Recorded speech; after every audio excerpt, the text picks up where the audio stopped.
Hey guys, it's Chris at Highline Guitars. You're watching another one of my YouTube guitar building videos.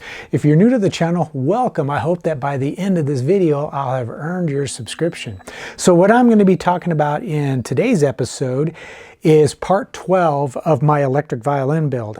And specifically what I'll be doing is making the nut. However, in order to make the nut, I need to install the strings. And to install the strings, I need to install the tuners, finish the bridge, and install the tailpiece.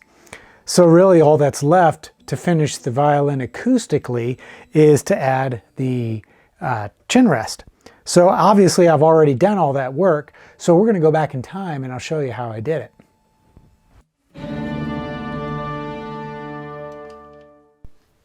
For me, the process of making this violin was kind of a new experience. I've never made a violin, either electric or acoustic, before. So I was kind of relying on my experience making solid body electric guitars with a CNC machine. And what I decided was that in order to make the nut, I would need to have the strings on this violin. And that, of course, means I basically have to finish the assembly. I need to get the tuners on, I need to get the tailpiece installed. So that's what I'm doing here, is I'm installing the tuners. And as you can see, the tuners I used are your typical closed gear electric guitar tuners. And when I install these, I begin by drilling a hole 3/8 of an inch in diameter, and I did that in a previous video. Then when I install the tuners themselves, I use a reamer to get the size of the hole just right so that the tuner fits snug and isn't going to jiggle around in the hole. There can be no movement because that can affect tuning stability. Then of course I got everything tightened down, and from the back side, once I had the tuners arranged correctly, I was able to drill the pilot holes for those tiny little screws that keep the tuner from rotating in the hole. And when I install those screws, what I like to do is pack the threads with some furniture wax, because that helps the screws ease into the wood without the risk of snapping off the heads, which is a common problem when you're installing such tiny screws.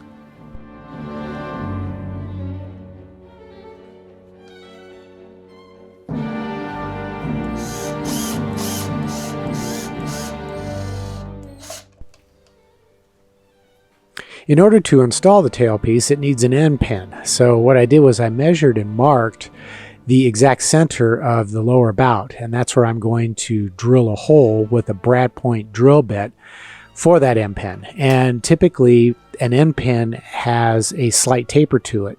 So I choose a drill bit that is the same diameter as the smallest diameter of the end pin, and then I drill the hole. That way, when I install the end pin, it will wedge tightly into the body.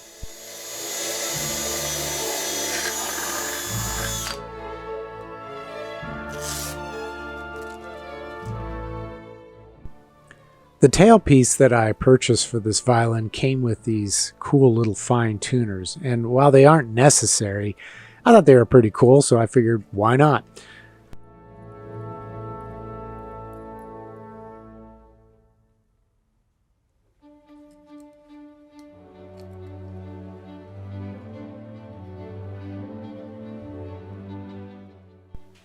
Traditionally, a violin nut is made out of ebony, and I had some ebony, but I also had some buffalo horn, and I thought, why not use that?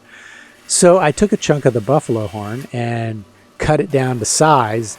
Then I began the process of sanding it to a shape that I could use on this violin. And my philosophy when it comes to making nuts is you gradually creep up on the dimensions and shape of the nut itself.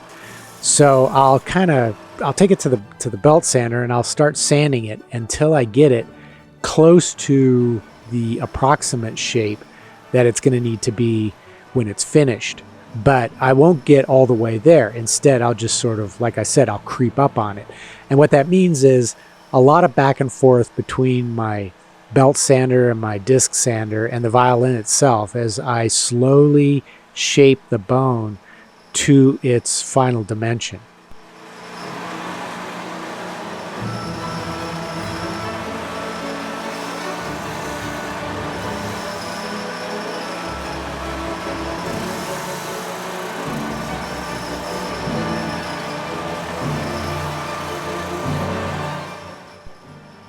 Of course, a machine sander is going to take off material really fast, so once I get it close to the final size, I'll switch to doing the sanding by hand. And I like to work on a flat surface like the surface of my oscillating spindle sander. And I'll work with 150 grit sandpaper to finalize the shape. Now you're probably wondering, what are the exact dimensions and shape of a violin nut? And in truth, it's going to differ from one instrument to the next. You have to really custom make the nut to fit the particular instrument you're building. And it takes some experience to know exactly what that dimension is going to be. But of course, then what I also have to do is make sure that the shelf that the nut's going to sit on is shaped correctly, because I don't want any gaps between the nut and either the headstock or the fingerboard. So I'll use a chisel and files to get that shape as perfect as possible so that there are no gaps. Now, at the back of the tailpiece is a component known as a tail gut, and that's what loops around the end pin and holds the tailpiece into position. And it's fully adjustable. They used to be made out of gut material, like strings used to be made. However, in the modern era, I think they're synthetic. But you can adjust the length of it in order to correctly position the tailpiece. And from what I understand, the best position is for the end of the tailpiece to be roughly flush with the lower bout of the violin's body, right above that end pin. From there, I was able to begin installing the strings, and I started out with the two outer strings because I've got the slots already cut for that when I made the bridge. Once I have the outer strings installed, I can position the nut on the shelf and then place the strings on top of the nut and get an idea of where I need to cut the slots for those outer strings.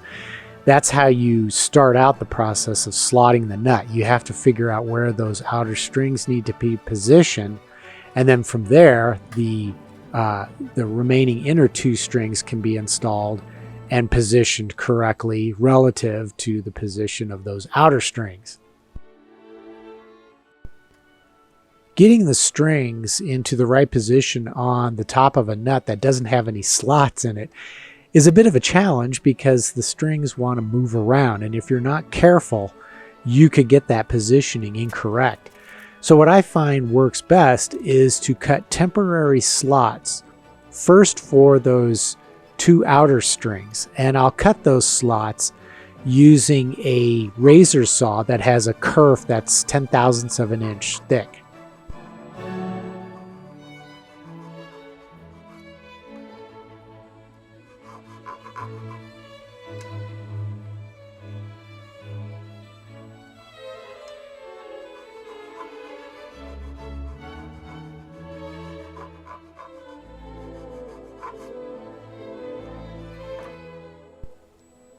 Once I've cut those shallow starter slots for the two outer strings, I can drop the strings into those slots and then position the two inner strings. And I'll mark each side with a mechanic's pencil so that I can determine where to cut the slots for those inner strings. And again, I'm just going to cut shallow starter slots, because at this stage, the top of the nut is still a bit higher than it's actually going to be. So I can cut those shallow starter slots and then drop the strings into all the slots, make sure that the spacing is exactly where I want it. And if it is, I'm good to go. If not, I can just sand them off and cut new ones. And then once those are correct, then I can proceed with deepening those slots with nut files.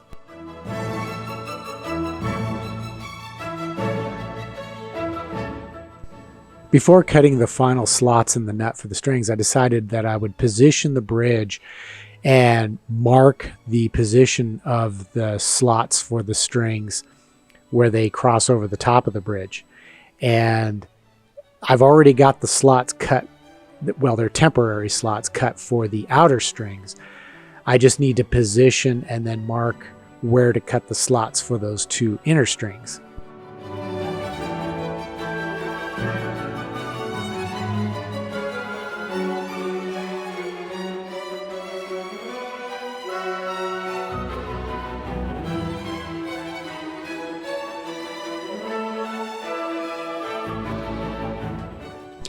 And then just like I did with the nut, I used my razor saw to start those slots, but then I fine-tuned the shape with just regular nut files using the correct gauge appropriate for each string.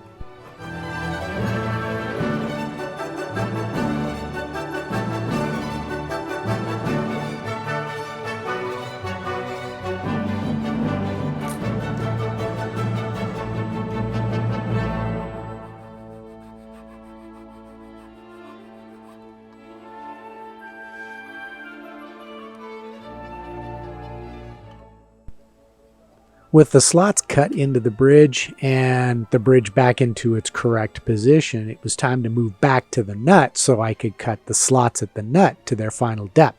And this was a bit of a challenge because I couldn't find any accurate information or consistent information on how deep those slots should be.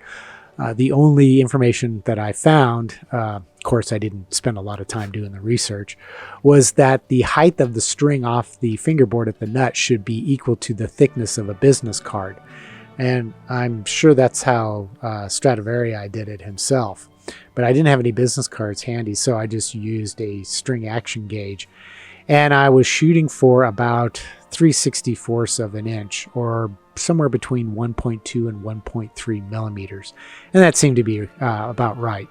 Once I had those slots cut to their final depth, and I just used regular nut slotting files to do this, I then proceeded to fine-tune the shape of the nut, especially at the sides, so that it would be flush with the headstock and the neck as well as the fingerboard. I didn't want any seams that I could feel with my fingers. I wanted to be smooth and flush.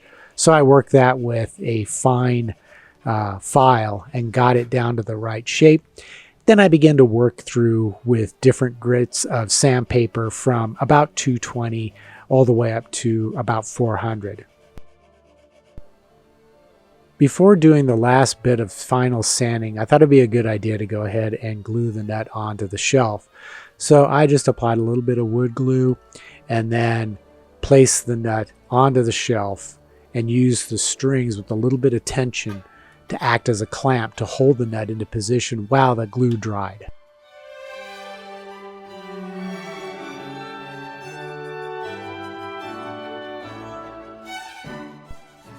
After the glue dried, I grabbed some 400 grit sandpaper and proceeded to do a little bit of finish sanding on the surface of the nut. I could have gone higher, and in retrospect, maybe I should have. I could have gone as high as 800 grit or higher. 400 seemed like it would be okay, but I think to get it even smoother, an 800 grit would have been better. But then once I had that sanding done, I took a Q-tip with some polymerized tung oil and just wiped it over the surface, which gives it a nice, clean, finished look. And it's not that much different than the way an ebony nut would look.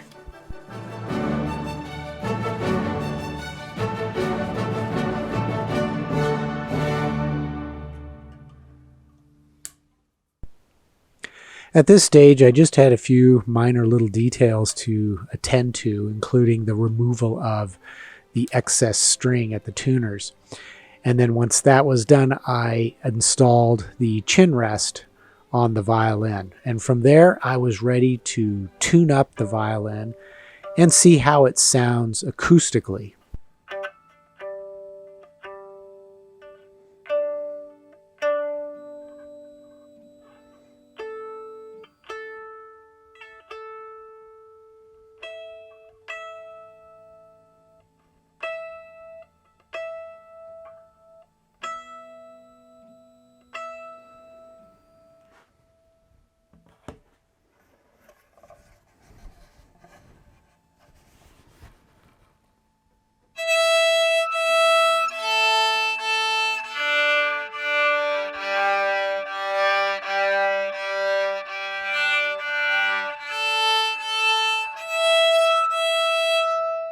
All right, well, that's all the time I've got for this episode. And as you can see, the violin is basically finished acoustically. However, it's going to be an electric violin. So I need to wire up some electronics. And what I've decided to do with this violin, at least to start out with, is I'm going to custom fabricate a humbucker pickup specifically for this violin. And then I'll install the jack, we'll plug it into the amplifier, and I'll test play it to see how it sounds. There's no guarantee that it's going to work. And if I have time, what I may do is also try installing a piezo type pickup to kind of compare to see how the piezo compares with the humbucker that I'm going to custom make for this violin project. But be sure to tune in next time and check out that episode, because I think you'll find it interesting how I create this humbucker pickup, because I'll be using my 3D printer to print the components, and then I'll be winding it on my CNC pickup winder. So be sure to check that out. And in the meantime, take care, stay safe, and I hope you'll be back for part 13.